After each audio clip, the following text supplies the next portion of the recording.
Hey guys, all right, so welcome back. It's the beginning of the year. As you can see, the classroom is not exactly where it's going to be, hopefully, when we all return. We are working hard to kind of get that back and organized, ready to start. But for those that don't know, I am Miss Drumsta. This is going to be either Biology Honors Gifted or AP Environmental Science.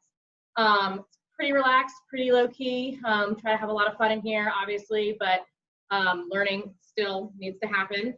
Materials of what you'll need is for biology, a one-subject spiral notebook, either some tape or some glue for that notebook, markers, colored pencils, anything to make it unique. AP Environmental Science, we're going to be a little bit different. We're going to use a three-pronged or a three-clipped binder.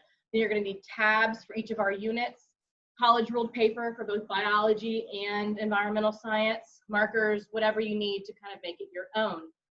If you need to get a hold of me, email is the best way. It's my first name dot my last name at sdhc.k12.fl.us. You can either email me through Canvas or just from a regular email account, and I'll get a hold of it. As soon as Canvas is up to date, everyone's going to have a home page that will have access to syllabus, a parent survey, questionnaire, kind of a supply list. Everything you need is going to be on Canvas. I'm kind of learning it as we go. So we'll see, hopefully it will work out to our advantage and do everything we expect to do throughout the year. If you have any questions, comments, concerns as your schedules start to populate, please don't hesitate to reach out, and I look forward to having a great year.